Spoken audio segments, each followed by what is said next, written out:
Assalamualaikum warahmatullahi wabarakatuh.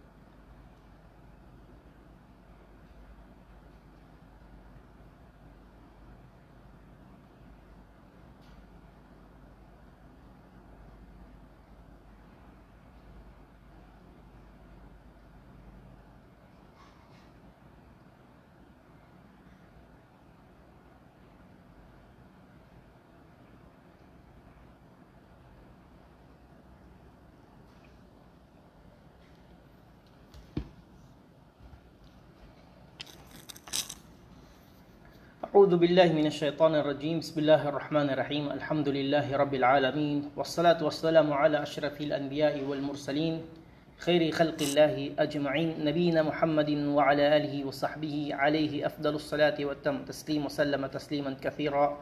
ثم ما بعد، رب اشرح لي صدري ويسر لي أمري واحلل عقدة من لساني يفقه قولي. Ang lahat ng papupuri at pagdakila at pagsamba ay nauko lamang kay Allah subhanahu wa ta'ala. Ang pagpapala at kapayapaan mapa sa ating propeta, si Propeta Muhammad sallallahu alaihi wasallam. So pagpapatuloy po ng pag-aaral natin ng sira o ang talambuhay ng Propeta Muhammad sallallahu alaihi wasallam. Noong nakaraan ay tinalakay natin ang pagkakatalaga kay Propeta Muhammad sallallahu alaihi wasallam bilang propeta ni Allah subhanahu wa ta'ala, at bago yun ay ang mga pangitain na naranasan at mga naging palatandaan ng pagtanggap ng Propeta Muhammad sallallahu alaihi wasallam ng responsibilidad bilang isang propeta at sugo ni Allah subhanahu wa ta'ala. At nabanggit natin ang patungkol sa ru'ya sadiqa, patungkol sa ang mga makatotohanang panaginip na kung saan ang Propeta sallallahu alaihi wasallam ay nananaginip sa gabi at kinaumagahan paggising niya ay nakikita na yon, tulad eksakto kung paano niya nakita sa kanyang panaginip.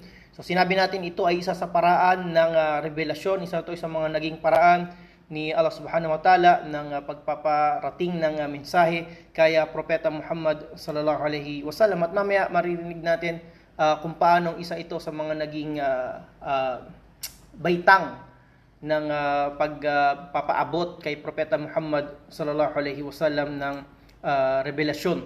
At nabanggit din natin yung mga kakaibang karanasan ng Propeta sallallahu alaihi wasallam para ihanda siya sa isang napakalaking obligasyon na iatang ni Allah subhanahu wa ta'ala sa kanya, na andun yung pagbati at pagsasalita ng mga bato at puno bilang pagbati at pagpupugay sa kanya na isang propeta at sugo ni Allah subhanahu wa ta'ala. At nagsasalam sa kanya yung bato at puno na sa tuwing maririnig niya mga malilinaw na boses, pagtingin niya sa likod ay wala siyang ibang nakikita kundi mga bato at puno, at sumumpa siya na ang mga boses na yon ay nanggagaling sa mga bagay na yon, mga bato at mga puno.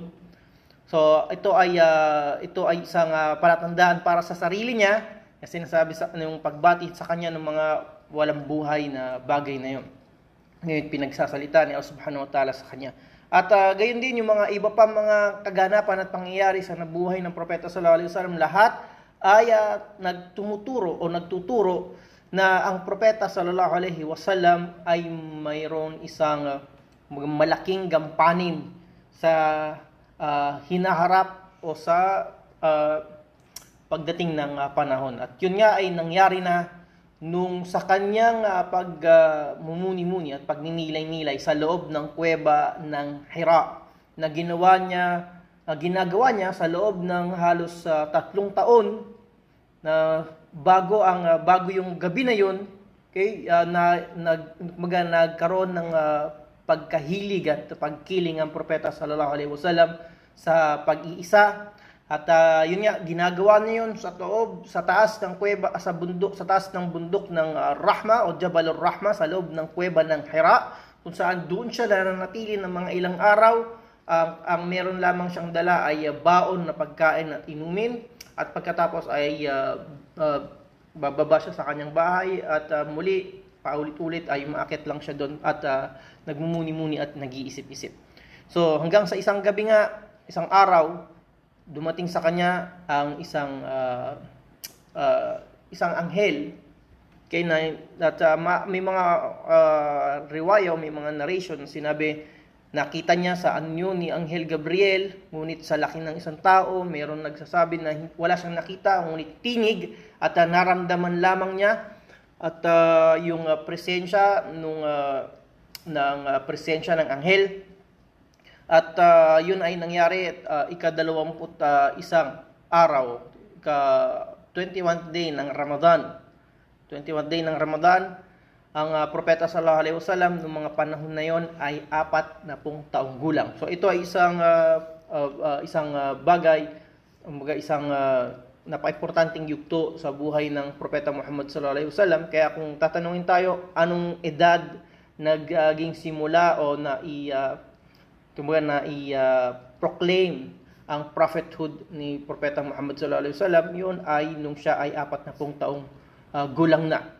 So, yun nga, at naihayag na sa kanya yung mga unang talata ng Quran, narinig niya yung tinig, pagkatapos na siya ay pilitin na magbasa 3 beses, hanggang sa siya ay pinawalan mula sa mahigpit na pagkakayakap, at narinig na nga ng propeta sallallahu alaihi wasallam yung mga unang talata ng Quran. Nung sinabi ng anghel, "Iqra bismi rabbikal ladzi khalaq, khalaqal insana min 'alaq, iqra wa rabbukal akram, alladzi 'allama bil qalam, 'allamal insana ma lam ya'lam." Nang ibig sabihin, magbasa ka sa ngalan ng iyong Panginoon na siyang lumikha sa tao. Iqra bismi rabbikal ladzi khalaq, lumikha sa tao mula sa nakabitin o mga sa muong dugo. Iqra wa rabbukal akram, magbasa ka sa ngalan ng iyong dakilang Panginoon na mapagbigay, pinakamapagbigay. Alladhi 'allama bil qalam, siya na nagturo sa pamamagitan ng panulat. 'Allama al insana ma lam ya'lam, nagturo sa mga tao ng mga bagay na hindi nila nalalaman. At inshallah matututukuyin natin kung ano yung mga pakahulugan ni Allah Subhanahu wa Ta'ala sa mga talata na yun maya-maya. At yun nga nangyari dahil sa matinding pangyayari na ito at hindi normal. Takot na takot ang propeta sallallahu alaihi wasallam, bumaba ng bundok at bumalik sa kanyang bahay, at doon ay sinulubong siya ng kanyang butihing asawa na si Khadija radhiyallahu anha, na siyang unti-unting nagpakalma sa kanya at nagpahupa para mawala at yung nararamdamang takot ng propeta Muhammad sallallahu alaihi wasallam. At doon pagkatapos ay nagbigay siya ng suwestyon nung humupa na yung pagkatakot ng propeta Muhammad sallallahu alaihi wasallam, na para linawin yung mga nangyari sa kanya. At si Khadija radhiyallahu anha ay mayroon isang pinsan o tiyuhin sa ngalan ni Waraka ibn Nawfal, na isang Kristiyano na nagkristyano mula sa mga mula sa pagiging pagano, at na siya ay inaral niya yung Kristyanismo at natuto siya na maghebreo, at siya mismo ang nagsusulat ng mga eskriba, o siya mismo ang nag-eskriba ng mga fragments o yung mga sinasabing mga labi ng Injil o ng kasulatan. So meron siyang kaalaman patungkol sa mga revelasyon o patungkol sa mga naunang kasulatan. Kaya pinuntahan nila siya kasama ang propeta sallallahu alaihi wasallam, at sinabi ni Khadija, o aking tiyuhin, makinig ka sa sasabihin ng iyong pamangkin. At sinabi ng Waraka bin Nawfal, sabihin mo sa akin, o aking pamangkin. Ngunit ang tinukoy niya doon sa pagkakataon na yun ay dumirekta siya sa pangungusap na yun kay propeta Muhammad sallallahu alaihi wasallam. At doon sinabi ng propeta sallallahu alaihi wasallam sa kanya kung anong nangyari at kung ano yung naranasan niya. At sinabi ni Waraka ibn Nawfal sa kanya na siya yung namus. Ang namus na tinutukoy ay si Anghel Gabriel, na siya rin yung dumating at kumausap kay propeta Musa o Moses. Okay, of course yun ay binasi niya sa karunungan at kaalaman na meron siya patungkol sa mga kasulatan. Okay, at ang namus na tinutukoy doon, ang namus kasi literally sinasabi parang langaw o lamok. Okay, pero ang tinutukoy doon dahil meron siyang mga pakpak. At sinasabi na yun ay nung dumating din si Anghel Gabriel kay Musa alayhi salam para maghayag ng kapahayagan mula kay Allah Subhanahu wa Ta'ala. At makita natin na ito talaga ay pagpapatunay at pagpapakita sa atin kung ano ang naging gampanin ni Anghel Gabriel, na siya ang sugo ni Allah subhanahu wa ta'ala sa kanyang mga sugo. Siya yung tagapaghatid ng mga mensahe sa sino man na hirangin ni Allah subhanahu wa ta'ala na isang propeta at sugo ng Diyos. So, yun ang naging gampanin ni Anghel Gabriel. At inshallah, makikita natin mula sa pangyayari na yun kung paanong nabuo yung espesyal at kakaibang partnership, okay, sa pagitan ng Propeta Muhammad sallallahu alaihi wasallam at ng Jibril alaihi salam, na yung unang pagkakataon na yun na kung saan nakaramdam ng takot ang Propeta Muhammad sallallahu alaihi wasallam, makikita natin na unti-unti, okay, napapalitan ng dahil masasanay na ang Propeta sallallahu alaihi wasallam, di kalaunan mapapalitan yung unang pagkakataon na yun na nakaramdam siya ng takot sa unang pagtatagpo nila ni Jibril alaihi salam, na makakaramdam na siya ng pagmamahal at iniisip na niya na naghahangad na siya na makita si Anghel Gabriel, at makita natin yung subhanallah yung naging magandang ugnayan at yun nga, sinasabi natin, yung pagiging parang naging partners sila, ang Propeta Muhammad sallallahu alaihi wasallam at ang Jibril alaihi salam. So, ito yung na-relate na nga yun kay Waraka bin Nawfal, at pagkatapos ay natigil. Okay, nawala, sabihin natin, yung pagbigay ng revelasyon ng mga ilang araw. At inaasahan kasi nila na yon na babalik muli yung anghel, pero natigil yun pansamantala. At ang sinasabi ng mga ulama, ang wisdom o ang dahilan ay para humupa at mawala yung takot ng Propeta sallallahu alaihi wasallam, dahil of course nagdulot sa kanya ng kakaibang takot yun. At kaya nga sinabi natin na ang Propeta sallallahu alaihi wasallam, napasabi pa siya kay Khadija radhiyallahu anha, napatanong siya, ano na bang nangyayari sa akin? Naisip niya na baka merong kakaibang nilalang, demonyo, o kung ano pa man. So kung ano-ano na naiisip ng Propeta Muhammad sallallahu alaihi wasallam, at meron pang ibang mga narration sinasabi na dahil nga nagdududa na ang Propeta sallallahu alaihi wasallam sa sarili niya, dahil pagkatapos nung tagpo na yon ay tumigil at hindi na muling nagpakita o bumalik yung anghel sa kanya. Samantala tuloy-tuloy yung positibo at encouragement at suporta na binigay ni Khadija radhiyallahu anha sa kanya at sa mga narinig niya kay Waraka ibn Nawfal. Nagdulot yun ng mas maraming kalituhan sa Propeta Muhammad sallallahu alaihi wasallam. So, kumbaga, pinahinayaan muna na humupa at mawala yung mga agam-agam at pagkalito na yon at kaguluhan sa isip ng Propeta Muhammad sallallahu alaihi wasallam. At sinabi sa ilan sa mga narration, tulad halimbawa sinabi ni Ibn Sa'ad, sinabi niya ayon sa salaysay ni Ibn Abbas. So, isa ito sa mga hadith patungkol sa pangyayari na ito, na tumigil, sabi niya, ang pagbaba at pagdating ng revelasyon kay Propeta Muhammad sallallahu alaihi wasallam ng ilang mga araw. Okay, at yun ang sa Propeta sallallahu alaihi wasallam, sinasabi na sa mga panahon na yon ay hindi na niya alam kung ano yung gagawin niya. Kaya ang Propeta sallallahu alaihi wasallam ay nalungkot, sobrang nalungkot na siya dahil yun nga, dahil sa mga nangyari na yon, at naghihintay pa rin siya ng malinaw na kasagutan. Naghihintay pa rin siya ng malinaw na kasagutan. Hanggang sa isang araw, sinabi ni Ibn Hajar, isa sa mga mapagkatiwalaan na nagsasalaysay ng tarikh o kasaysayan at talambuhay ng Propeta Muhammad sallallahu alaihi wasallam, sinabi niya na ang paghinto ng pagbaba ng revelasyon kay Propeta sallallahu alaihi wasallam ng ilang mga araw ay para pag-aanin, okay, yung nararamdaman ng Propeta Muhammad sallallahu alaihi wasallam mula sa pagkatakot, pagkalito. Okay, at doon sinabi, habang naglalakad ang Propeta sallallahu alaihi wasallam isang araw, ay nakarinig ulit siya ng boses. So sa pagkakataon na ito, hindi sa loob ng kuweba, kung hindi sa labas ng bahay niya, habang siya ay naglalakad. So narinig niya yung boses na yun at siya ay napatingala dahil of course, pag may narinig ka na boses alam mo kumbaga kung saan nanggaling yun at doon ka lilingon, doon ka titingin. Okay, so nung narinig niya yung boses galing sa kalangitan, tumingala siya.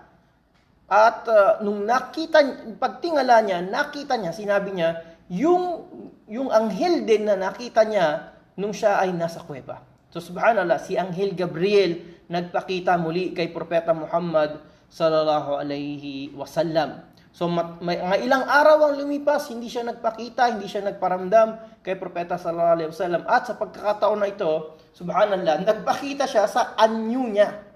Ibig sabihin, yung laki niya, ganun siya nakita ng Propeta Muhammad sallallahu alaihi wasallam. Sinabi ng Propeta sallallahu alaihi wasallam na qad saddal ufuq. Ibig sabihin, lahat ng makita niya sa kalawakan, natabunan, natatakpan, lahat yun si Jibril alaihi salam. So ganun kalaki niya nakita si Anghel Gabriel.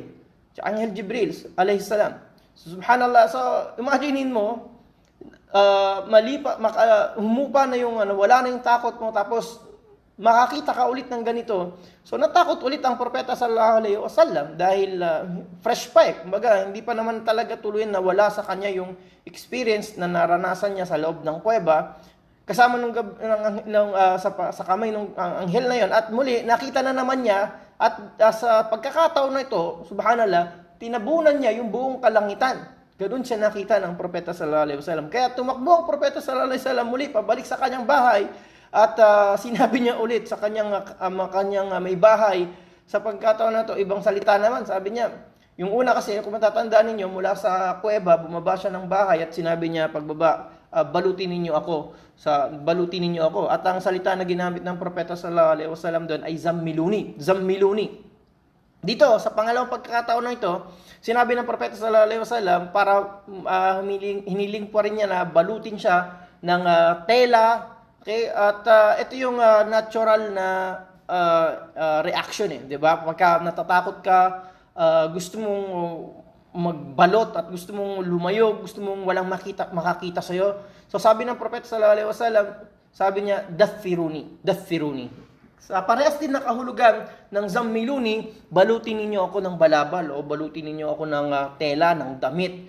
So yun yung sinabi niya kay Khadija radhiyallahu anha. Hanggang sa narinig niya muli yung tinig mula sa anghel, si Anghel Gabriel, at nagkaroon ulit sa pagkakataon na ito ay naghayag ulit ng mga kapahayagan sa Propeta Muhammad sallallahu alaihi wasallam. At doon na nga ibinaba yung aya ni Allah subhanahu wa ta'ala, Bismillahirrahmanirrahim, Ya ayyuhal muddaththir qum fa'anzir wa rabbaka fakabbir wa thiyabaka fatahhir war rujsa fahjur wala tamnun tastakthir walirabbika fasbir. So, yung una, sinasabi ng mga ulama, yung unang talata na inihayag kay Propeta sallallahu alaihi wasallam, pagtatalaga sa kanya bilang propeta. Dito makikita natin ano yung kaibahan ng propeta sa sugo. Okay, sa unang pagkakataon, pagtatalaga sa kanya bilang propeta. Sa pangalawang pagkakataon, pagtatalaga sa kanya bilang sugo ni Allah subhanahu wa ta'ala. Kasi nung una, yun ay pagre-reveal pa lang kay Propeta sallallahu alaihi wasallam ng mga wahy o ng revelation, habang sa talata na ito ay binigay na ni Allah subhanahu wa ta'ala sa kanya yung kautusan ng pagpangangaral, kautusan ng pagpapalaganap at kautusan ng pag-imbita sa tao tungo sa dahilan ng kanilang pagkakatalaga bilang propeta at sugo. At yun ay para tawagin ng tao tungo sa pagsamba, pagkilala sa nag-iisang Diyos at tagapaglikha, at balaan sila mula sa pinaka-karumal-dumal at pinakamalaking kasalanan na ito ay ang shirk o ang pagtatambal, pagkakaroon at pagkilala ng iba pang Diyos maliban sa nag-iisa at tunay na tagapaglikha, si Allah subhanahu wa ta'ala. So dito, sinabi ni Allah subhanahu wa ta'ala sa Quran, na sinabi ni Anghel Gabriel, okay, pinaabot niya kay Propeta Muhammad sallallahu alaihi wasallam yung kautusan ng pagdada'wa. Okay? Sabi niya, Ya ayyuhal muddaththir. Okay, tinawag siya sa kalagayan o sa katangian na meron siya ng pagkakataon na yun. Sabi niya, Ya ayyuhal muddaththir, o ikaw na nakabalot. Qum fa'anzir, tumayo ka at magbigay babala. wa rabbaka fakabbir, at ang iyong Panginoon ay iyong dakilain, warrujsa fahjur, at ang mga rebulto, mga Diyos-Diyosan ay iyong iwan, wa thiyabaka fatahir, at ang iyong damit ay iyong linisin, dalisayin. Warrujsa fahjur, at ang mga Diyos-Diyosan ay iwan mo, wala tamnun tastakthir wa lirabbika fasbir. So subhanallah, itong mga talata na ito, dito makikita na natin, no, si Allah subhanahu wa ta'ala ay sinabihan na siya. At sinasabi na ito na rin yung pagpunang kautusan ng pangangaral at pagpapalaganap ng Islam. At dito na nanawagan ng propeta sallallahu alaihi wasallam at nagsimula, doon na niya napatunayan na siya ay isang propeta at sugo na hinirang ng Diyos. Okay, so at nakikita natin dito, ang propeta sallallahu alaihi wasallam sa loob ng bahay niya ay si Khadija, ang kanyang mga anak, si Ali bin Abi Talib at si Zaid bin al-Haritha. At sinasabi na nung naihayag itong mga talata na ito, doon na tinanggap ng mga tao na ito, at sila yung mga tinuring ng mga unang tao na tumanggap sa panawagan ng Rasulullah sallallahu alaihi wasallam, kasama si Abu Bakar Siddiq radhiyallahu an, ang pinakamatalik na kaibigan ng Rasulullah sallallahu alaihi wasallam. So sinasabi na ang unang nagmuslim sa mga kalalakihan ay si Abu Bakar As-Siddiq. Abu Bakar As-Siddiq. Ang unang nagmuslim sa mga kababaihan ay si Khadija radhiyallahu anha, asawa ng Rasulullah sallallahu alaihi wasallam. Ang unang nagmuslim sa mga kabataan ay si Ali bin Abi Talib radhiyallahu an. At ang unang nagmuslim mula sa mga tagapagsilbi ay si Zaid ibn al-Haritha. So ito na yung pagkatapos noon ay sunod-sunod na yung mga revelasyon at mga talata ng Quran na inihayag kay Propeta Muhammad sallallahu alaihi wasallam, at unti-unti nasasanay na siya sa pagkakita at pagdating ni Jibril alaihi salam para magpaabot at magparating ng revelasyon sa kanya. So meron ilang mga detalye na gusto natin banggitin dito patungkol sa pagpapahayag at pagtanggap ng Propeta Muhammad sallallahu alaihi wasallam ng revelasyon mula kay Allah subhanahu wa ta'ala. At sinabi ni Imam Abdul Qayyim rahimahullah ta'ala, binanggit niya yung mga antas o yung mga baitang ng pagpapahayag ng revelasyon kay Propeta Muhammad sallallahu alaihi wasallam. Sinabi niya, ito ang una, ito ay yung panahon na kung saan ang Propeta sallallahu alaihi wasallam ay nakakakita ng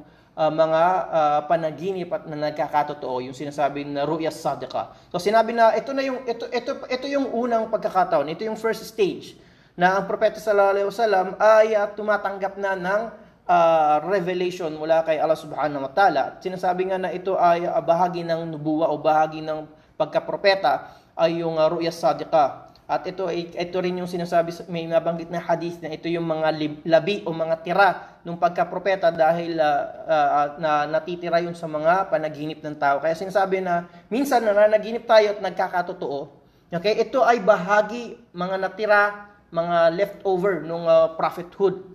Okay, so may mga pagkakataon na totoo, meron tayong nakikita panaginip at nagkakatotoo. Parang somehow yun ay inspiration o revelation ni Allah subhanahu wa ta'ala sa tao. Okay? So yun yung una. Pangalawa ay sa pamamagitan ng na ang anghel ay binibigyan ng inspiration ng Propeta sallallahu alaihi wasallam na naiisip niya bigla o kaya pumapasok sa puso niya at yun ay pinapahayag niya. Yun yung isang uri din ng pagbibigay ng revelasyon kay Propeta sallallahu alaihi wasallam through inspiration, inspired. Okay, inspiration 'yon.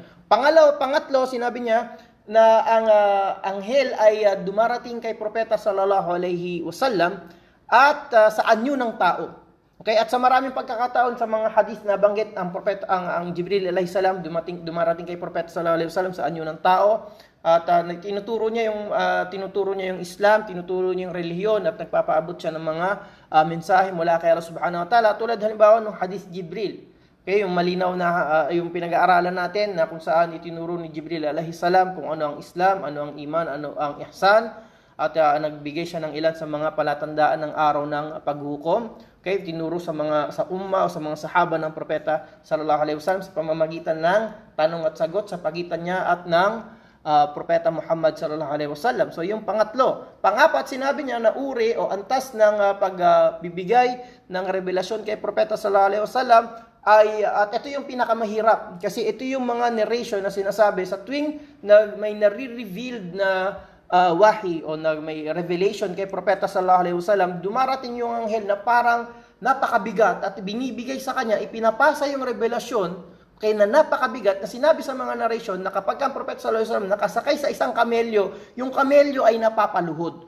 Yung kamelyo ay napapaluhod. Sa isang narration, si Zaid bin al-Haritha, sinabi niya, minsan, na dumating sa kanyang revelation mula sa anghel, habang siya ay nasa paanan ng Rasulullah sallallahu alaihi wasallam, at naramdaman niya yung bigat ng hita ng Rasulullah sallallahu alaihi wasallam, dahil dun nga, binibigay, ipinapasa sa kanya yung revelasyon, sabi niya, halos para siyang nabalian, mababalian ng buto, dahil nararamdaman niya yung bigat habang tinatanggap ng Rasulullah sallallahu alaihi wasallam yung revelasyon. Panglima ay kapag ka nakita ng Propeta sallallahu alaihi wasallam ang anghel sa aktwal na pagkakalikha nito. At ito yung isang mga halimbawa yung sa pagkakahayag nitong surat yung unang bahagi ng surat Al-Mudaththir, sa surat An-Najm na banggit din.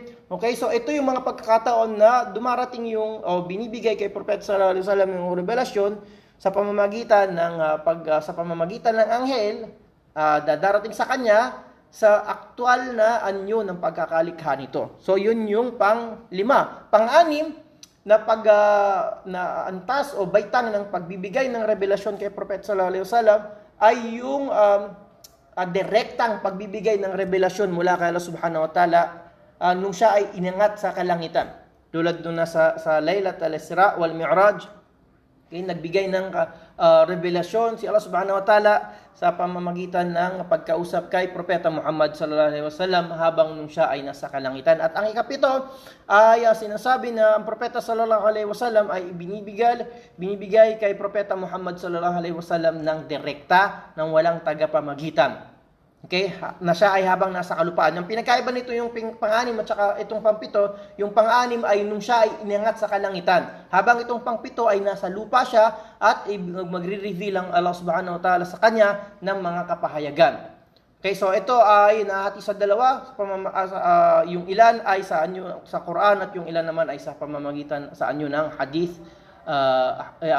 Ito ay sa anyo ng hadith qudsi. Ito naman ay sa anyo ng hadith qudsi. So ito yung sinabi ni Imam Ibn al-Qayyim rahimahullah ta'ala na naging baitang o antas ng pagtanggap ng Propeta sallallahu alaihi wasallam ng revelasyon at inspirasyon mula kay Allah subhanahu wa ta'ala.